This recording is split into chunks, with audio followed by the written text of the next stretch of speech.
Hi guys, ఇక్కడ వచ్చేసి blouse ఏ విధంగా కట్ చేసుకోవాలనేది చూపిస్తున్నాను. ఫస్ట్ అయితే మనం 1 మీటర్ లైనింగ్ అయితే తీసుకోవాలండి. తీసుకున్న తర్వాత అది మనము వాటర్లో తీసి ఆరబెట్టుకొని పక్కకు పెట్టుకున్న తర్వాత ఈ విధంగా ఫోల్డింగ్ అనేది చేసేసుకోవాలి. చేసుకున్న తర్వాత ఇలా వీడియోలో చూపించిన విధంగా మనమైతే హ్యాండ్ కోసం ఫస్ట్ అయితే నేను హ్యాండ్ కట్ చేసుకుంటానండి. ఇక్కడ ఇలా లాగుకుంటూ మంచిగా సమానంగా వచ్చే విధంగా పెట్టేసుకోవాలి. వీడియోలో చూపించిన విధంగా ఇది 1 మీటర్ లైనింగ్ అండి. ఇలా 2 ఫోల్డింగ్స్ అనేది చేసేసుకోవాలి. చేసుకున్న తర్వాత ఇలా ఇంకా ఫోల్డింగ్ చేసుకోవాలి. మొత్తం వచ్చేసి మనకి 4 ఫోల్డింగ్స్ అవుతాయి. 4 ఫోల్డింగ్స్ అయిన తర్వాత ఈ విధంగా నేను 1 సైడ్ ఏమో హ్యాండ్ మొత్తం వచ్చే విధంగా కట్ చేసుకుంటానండి. 1 సైడ్ ఏమో జాయింట్లు పడుతుంది, అలా కట్ చేసుకుంటాను. ఇక్కడ వచ్చేసి మనకి 7.6 అలా వచ్చిందండి. సేమ్ నెక్స్ట్ కూడా మనం అలానే చూసుకోవాలి. నెక్స్ట్ హ్యాండ్ కూడా బ్యాక్ సైడ్ అనేది చూసుకోవాలి. ఆది బ్లౌజ్లో 7.6 అనేది వచ్చిందండి.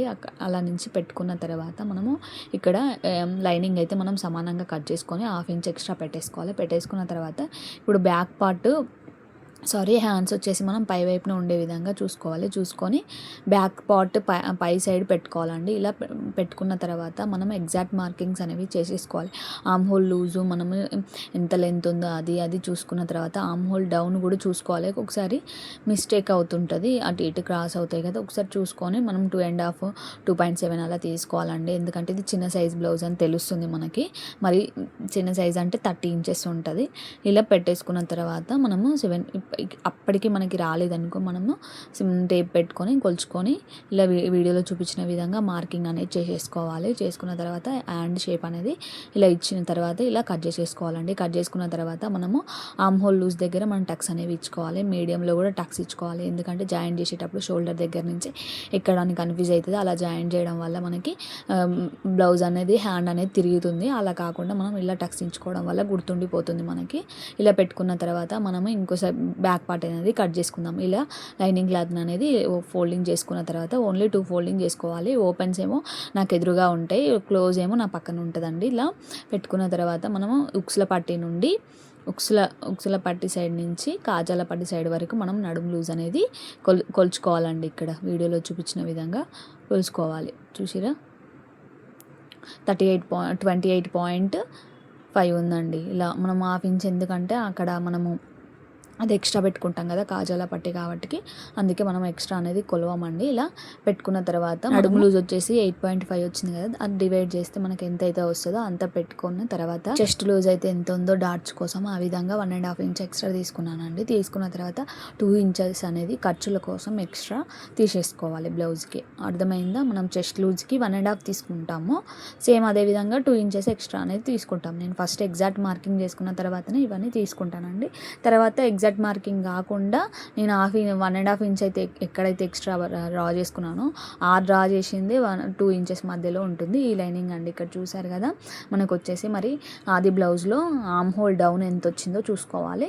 దానికి 1/2 ఇంచ్ పైకి మార్కింగ్ చేసుకోవాలి. ఎందుకంటే మిగిలినది 1/2 ఇంచ్ అనేది హ్యాండ్ లోపల ఉంటుంది కాబట్టి మనం పెట్టుకుంటాం కాబట్టి 1/2 ఇంచ్ అనేది మనం ఎక్స్ట్రా పెట్టుకోవాలి. ఈ విధంగా పెట్టుకున్న తర్వాత మనం నెక్ అనేది ఈ విధంగా నడుము అయితే ఎంత ఉందో అంతా మనం 3/4 ఇంచ్ అనేది పైకి పెట్టుకోవాలి. పెట్టుకున్న తర్వాత ఇక్కడ వీడియోలో చూపించిన విధంగా పెట్టేసుకోవాలండి.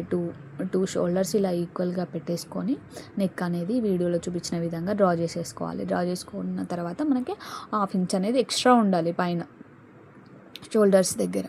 ఓకేనా? ఈ విధంగా 1/2 ఇంచ్ అనేది ఎక్స్ట్రా పెట్టుకొని వీడియోలో చూపించిన విధంగా ఇలా మార్కింగ్ చేసేసుకోవాలి. రౌండ్గా షేప్ ఇవ్వాలి. తర్వాత షోల్డర్ నుంచి మనకి 1/2 ఇంచ్ అనేది మనం షోల్డర్ ఖర్చులోకి వెళ్ళిపోతుంది కదా, అందుకే మనము కుట్లోకి వెళ్ళిపోతుంది కాబట్టి 1/2 ఇంచ్ అనేది ఎక్కువ పెట్టుకోవాలండి. ఇక్కడ వీడియోలో చూపించిన విధంగా చూసిరా, ఆ బ్లౌజ్కి ఎంత అయితే సరిపోతుందో అంత సరిపోతుందా లేదా అనేది చూసుకోవాలి. ఇప్పుడు మనం కాజాల పట్టి ఉక్సుల పట్టి ఉంది కదా, ఉక్సుల పట్టి నుంచి మనం చెస్ట్ అనేది ఈ విధంగా ఫోల్డింగ్ చేసుకొని ఆమ్ హోల్ కరెక్ట్ వచ్చిందా లేదా, మనకి చెస్ట్ లూజ్ అనేది కరెక్ట్ వచ్చిందా, మనం టేప్ పెట్టి కరెక్టే కొలిసామా అనేది చెక్ చేసుకోవడానికి వీడియోలో చూపించిన విధంగా ఫస్ట్ కుట్టు వరకు ఉక్సులో పట్టి నుంచి చూసుకోవాలండి. చూసుకున్న తర్వాత ఓకే నాకు కరెక్ట్ ఎగ్జాక్ట్గా వచ్చిందండి. ఒక్కొక్కసారి అటు ఇటు అవుతుంది, ఇప్పుడు తక్కువ అన్న కావచ్చు ఎక్కువ అన్న కావచ్చు. అలాంటప్పుడు 1.5 తీసుకోవాలండి. తీసుకొని అలా చేసుకోవాలి. అప్పుడు కరెక్ట్ ఎగ్జాక్ట్ మార్కింగ్ అనేది వస్తుంది. చెస్ట్ లూజ్ అనేది చూడండి, ఇక్కడ నాకు అనేది ఎక్కువ అయిపోయింది చూడండి. నేను 1.5 తీసుకున్నా, అయినా కూడా ఎక్కువ అయిపోయింది. అలా చెస్ట్ లూజ్కి ఆమ్ హోల్ డౌన్కి మనకు మ్యాచ్ అవ్వాలి.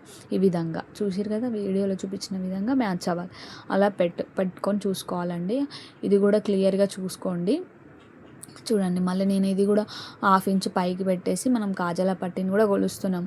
ఎందుకంటే ఎందుకు ఇలా వచ్చింది అని చూస్తున్నా. ఓకేనా, ఇలా సేమ్ వచ్చింది, ఎగ్జాక్ట్గా వచ్చింది వీడియోలో చూపించిన విధంగా మనం బ్యాక్ పార్ట్ అనేది కట్ చేసేసుకోవాలి. చూసిరా, ఆమ్ హోల్ మనకి ఇల్దాక ఎంత వచ్చింది, 7.6 వచ్చింది. 7.6కి మనకి చెస్ట్ లూజ్కి మ్యాచ్ అవ్వాలి, ఇక్కడ మ్యాచ్ అవ్వాలి. అందుకే ఏమైనా తేడా వచ్చిందా అని చెస్ట్ లూజ్ చూస్తే మనకి చెస్ట్ లూజ్ అనేది తేడా వచ్చింది. అందుకే ఇలా మార్కింగ్ అనేది చేసేసుకోవాలి. ఓకేనా, వీడియోలో చూపించిన విధంగా టక్స్ అనేవి ఇవ్వాలి. ఇప్పుడైతే మనం బ్యాక్ పార్ట్ అయితే కట్ చేసేసుకున్నాం. నెక్స్ట్ వచ్చేసి మనము మిగిలిన క్లాత్ని ఇలా ఓపెన్స్ అనేవి నా వైపు పెట్టుకోవాలి. ఓపెన్స్ ఎందుకంటే ఫ్రంట్ పార్ట్ కాబట్టి ఓపెన్స్ అనేవి నా వైపు ఉంటాయి. ఇలా పెట్టుకున్న తర్వాత చూసుకొని సమానంగా సర్దుకుంటూ ఇలా బ్యాక్ పార్ట్ ఉందిగా, మనం బ్యాక్ పార్ట్ అయితే ఏదైతే కట్ చేసుకున్నామో ఆ బ్యాక్ పార్ట్ని క్లాత్ పైన పెట్టేసుకొని మనం బ్యాక్ పార్ట్ ఏ విధంగా అయితే కట్ చేసుకున్నామో మొత్తం ఇక్కడ డ్రా చేసేసుకోవాలి. ఇక్కడ వీడియోలో చూపించిన విధంగా ఆర్మ్ నుంచి నెక్ వరకు, నెక్ నుంచి ఈ విధంగా ఇక్కడ స్కేల్తో పొడిగించుకోవాలండి. నడుము దగ్గర ఇక్కడ ఇలా పొడిగించుకోవాలి. ఎందుకంటే మనకి ఫ్రంట్ పార్ట్లో చెస్ట్ అనేది అది అంత డీప్ రాదు కదండి, 6 వరకే వస్తుంది కదా, 6.5, 6 అలా వస్తుంది. కాబట్టి మనము స్కేల్తో పై వరకు చేసుకోవాలి. చేసుకున్న తర్వాత ఉక్సు పట్టిని ఈ విధంగా పెట్టుకొని ఇలా డ్రా చేసుకోవాలండి షేప్ అనేది. నెక్స్ట్ ఈ విధంగా షేప్ అనేది ఇచ్చేసుకోవాలి. రౌండ్ షేప్ అనేది కుడుతున్నాను, మీరు ఇష్టం ఏ షేప్ అంటే ఆ షేప్ ఇచ్చుకోవచ్చు. ఇలా మనము ఉక్సు పట్టి నుంచి మనం షేప్ పట్టీలు ఉంటాయి కదా, షేప్ పట్టీల వరకు ఎంత అవుతుందో అంత డ్రా చేసుకున్న తర్వాత ఆ ఖర్చుల కోసం, డాట్స్ కోసం మనము 1.5 ఇంచ్ ఎక్కువ పెట్టుకోవాలి. ఆ డాట్స్ అనేవి, ఖర్చులు అనేవి వెళ్ళిపోతాయి మనకి. మనం ప్రతిదానికి 1/2 ఇంచ్ అనేది ఆది బ్లౌజ్లో తీసుకున్నప్పుడు 1/2 ఇంచ్ అనేది పైకి మార్కింగ్ చేసుకోవాలి. ఎందుకంటే అది మిగిలినంత కుట్టి ఉంటుంది కాబట్టి అందుకు. ఇలా మనము 1/2 ఇంచ్ అనేది కిందికి పెట్టుకొని షోల్డర్ నుంచి మెయిన్ డాట్ విధంగా పట్టుకోవాలి. మరీ లాగొద్దు, మరీ లాగకుండా ఉండొద్దు, మీడియంలో పెట్టుకొని చూసుకోవాలి. ఈ విధంగా పెట్టుకున్న తర్వాత మనకి చూడండి మెయిన్ డాట్కి ఉక్సుల పట్టేదానికి ఎంత వచ్చిందో చూసుకోవాలి. ఎప్పుడైనా మనము నెక్ నుంచి 3 ఇలాక మనము 2.5 పెట్టుకున్నాం కదా, 2.5 ఇక్కడ నుంచి పెట్టుకున్న తర్వాత మనం డాట్స్ కోసము ఈ చిన్న సైజ్ బ్లౌజ్ కాబట్టి 2 ఇంచెస్ అనేది డ్రా చేసుకోవాలి. 2 ఇంచెస్ 1 ఇంచ్ లాగా ఇలా పెట్టేసుకున్న తర్వాత మనము ఆమ్ హోల్లో డౌన్ లోతు అనేది తీసుకుంటాం కదా ఫ్రంట్ పార్ట్లో లోతు కూడా డ్రా చేసేసుకున్నాను ఇక్కడ వీడియోలో చూపించిన విధంగా. ఓకేనా, ఈ విధంగా మళ్ళీ నేను ఎందుకు బ్యాక్ పార్ట్ పెడుతున్నాను, షోల్డర్స్ అనేవి ఈక్వల్గా రావాలంటే ఈ విధంగా పెట్టుకొని కట్ చేసేసుకోవాలండి. మెయిన్ బిగినర్స్కి ఈ ఐడియా అనేది ఉపయోగపడుతుంది. వీడియోలో చూపించిన విధంగా ఇలా కట్ చేసుకున్న తర్వాత నేనైతే బ్యాక్ పార్ట్ అయితే పక్కకు పెట్టేస్తాను. ఇలా లోతు డ్రా చేసుకున్నాం కదా, లోపల నుంచి విధంగా డ్రా చేసుకున్న విధంగా కట్ చేసేసుకోవాలి. లాస్ట్లో మనము ఎందుకంటే డాట్స్ వేసుకుంటాం కాబట్టి కొంచెం క్లాత్ ఎక్స్ట్రానే కట్ చేసేసుకోవాలండి. లాస్ట్లో హెచ్చు తగ్గులు వచ్చినా మనకి అంత మిస్టేక్ అనేది రాదు. ఇలా పెట్టుకొని ఎక్స్ట్రా క్లాత్ అనేది కట్ చేసేసుకోవాలి. బ్యాక్ పార్ట్లో ఉన్నదానికంటే ఒక 1 ఇంచ్ ఎక్కువ కట్ చేసేసుకోవాలి. ఈ విధంగా ఫోల్డింగ్ చేసుకుంటే మనకి డాట్స్ అనేవి ఈక్వల్గా రావాలి. ఇక్కడ చూడండి ఇలా టక్స్ అనేవి ఇచ్చుకున్న తర్వాత ఇప్పుడు వచ్చేసి మనము చూడండి ఇక్కడ షేప్ పట్టీలు ఏ విధంగా కట్ చేసేసుకోవాలనేది చూస్తున్నాము. ఫస్ట్ నేనైతే మొత్తం ఆది బ్లౌజ్లో ఎంత అవుతుందో 1/2 ఇంచ్ పెట్టేసుకొని షేప్ అనేది ఇచ్చేస్తానండి. ఇంకా వేరే వాళ్ళైతే కొలతలతో చెప్తారు కానీ ఇప్పుడు నేనైతే కొలతలతో, ఇదే ఈజీ ప్రాసెస్ నాకు తెలిస్తే నేనైతే ఎప్పుడైనా ఇదే మెథడ్ వాడతాను. ఎందుకంటే ఈజీగా అయిపోతుంది, ఇది పెద్ద తలకాయ నొప్పి ఉండదు, ఇంకా మళ్ళీ టేప్ తీసుకొని కొలవాల్సిన అవసరం ఉండదని నేను ఈ విధంగా చేస్తాను. చూడండి కింద 1/2 ఇంచు పైన 1/2 ఇంచు, ఎందుకంటే అవి ఖర్చులోకి వెళ్ళిపోతున్నాయి కాబట్టి మనం ఖర్చు కోసం కుట్టుకుంటున్నాం కాబట్టి ఈ విధంగా పెట్టుకోవాలి. సమానంగా ఈక్వల్గా పెట్టుకొని లెంత్ ఎంత ఉంది, విడ్త్ ఎంత ఉంది అని అన్నీ చూసుకున్న తర్వాత షేప్ అనేది ఇచ్చేసేయాలి. చూడండి వీడియోలో చూపించిన విధంగా షేప్ అనేది ఇచ్చేస్తాం. నాకు ఏమైనా రాంగ్ అయినా కూడా నాకు అర్థమవుతుంది. ఆ విధంగా షేప్ ఇచ్చిన విధంగా కాకుండా నాకు ఏ విధంగా వస్తుందో ఆ విధంగా కట్ చేసుకుంటా, అంటే షేప్ ఏ విధంగా వస్తుందో ఆ విధంగా కట్ చేస్తా. అలా ఎక్స్ప్లెయిన్ చేస్తున్నానండి. ఇలా మొత్తం మనమైతే మెయిన్ అన్నీ కట్ చేసేసుకున్నాము. అయితే ఇప్పుడు మనము మెయిన్ క్లాత్ ఏ విధంగా కట్ చేసుకోవాలని చూపిస్తున్నాను. చూడండి ఇలా కట్ చేసుకున్న తర్వాత మెయిన్ క్లాత్ మనం ఇక్కడ ఏంటంటే రాంగ్ రైట్ చూసుకోవాలి, శారీ ఎట్లుందో చూసుకోవాలి. ఇక్కడ పైపింగ్ కూడా ఏమన్నారు కస్టమర్, నాకైతే ఏం అర్థం కావాలి పైపింగ్ వేయడము. అయితే నేను ఏం చేసిన, ఇందులో క్లాత్ తీసుకొని పైపింగ్ వేసేసానండి.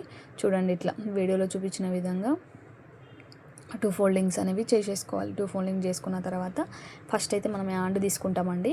2 ఫోల్డింగ్సే చేసుకున్నాను నేను. 4 ఫోల్డింగ్స్ చేసుకోవాలి. హ్యాండ్స్కి అయితే 4 ఫోల్డింగ్స్ చేసుకోవాలి. 2 హ్యాండ్స్ వస్తాయి అప్పుడు. ఇప్పుడు నేను 1 హ్యాండే కట్ చేస్తున్నాను. 1 సైడ్ 1 హ్యాండ్ కట్ చేస్తాను, ఇంకో సైడ్ ఇంకో హ్యాండ్ అనేది కట్ చేస్తాను. ఇక్కడ చూడండి వీడియోలో చూపించిన విధంగా. అదే విధంగా మనం ఇలాకైతే ఏ విధంగా అయితే కట్ చేసుకున్నామో సేమ్ అదే విధంగా ఇక్కడ కూడా కట్ చేసేసుకోవాలి.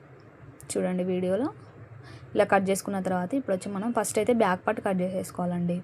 బ్యాక్ పార్ట్ ఎప్పుడైనా బ్యాక్ పార్ట్ కట్ చేసుకోవాలి. ఎందుకంటే బ్యాక్ సైడ్ మనకి ఖర్చులు వస్తే ఇక బాగుండదు, ఇంకా గలీజ్గా కనిపిస్తుందండి. అందుకోసమే మనము మెయిన్ బ్యాక్ పార్ట్కి ఎప్పుడైనా మనం ఫస్ట్ హ్యాండ్స్ తర్వాత బ్యాక్ పార్టే కట్ చేసుకోవాలి. లేదు అంటే ఫస్టే బ్యాక్ పార్టే కట్ చేయాలండి. మనం ఫ్రంట్ పార్ట్లో ఎందుకంటే ఫ్రంట్ అనేది కనపడదు కదా, అంతేం అనిపించదు మనము జాయింట్లు వేసినా కానీ. బ్యాక్ పార్ట్లో వేయొద్దు ఎప్పుడైనా సరే, ఓకేనా. ఇలా పెట్టేసుకొని చూసుకోవాలి మనకి ఎక్కడ వరకు అయితే సెట్ అవుతుందో అక్కడ వరకు పెట్టేసుకొని, దేనికైతే జాయింట్లు పడుతున్నాయో పట్టట్లేవో అది చూసుకొని కట్ చేసేసుకోవాలండి. అట్లయితే ఈజీగా అయిపోతుంది. ఇలా ఫస్ట్ అయితే సేప్ పట్టీలు అయిపోయినాయి మనకి. నెక్స్ట్ వచ్చేసి ఈ విధంగా వీడియోలో చూపించిన విధంగా కొంచెం పావు ఇంచు ఉంచే విధంగా ఉంచుకొని ఈ విధంగా కట్ చేసేసుకోవాలి. కుట్టడానికి ఈజీగా అవుతుంది. ఎక్స్ట్రా వచ్చింది కట్ చేసేసుకోవచ్చు అప్పుడు, ఓకేనా. ఇప్పుడు నాకైతే జాయింట్లు వల్లే చూడండి. హ్యాండ్స్కి జాయింట్లు పడవు, ప్లస్ ఇక్కడ ఫ్రంట్ పార్ట్ బ్యాక్ పార్ట్ కూడా ఇక్కడ జాయింట్లు వల్లే. ఈ కటింగ్ అయితే అర్థమైందని అనుకుంటున్నాను ఫ్రెండ్స్. ఎలా ఉందో కామెంట్ చేయండి, షేర్ చేయండి, సబ్స్క్రైబ్ చేసుకోండి ఫ్రెండ్స్. ఓన్లీ ఆది బ్లౌజ్తోనే ఈ కటింగ్ అండి. ఎలా ఉందో కామెంట్ చేయండి.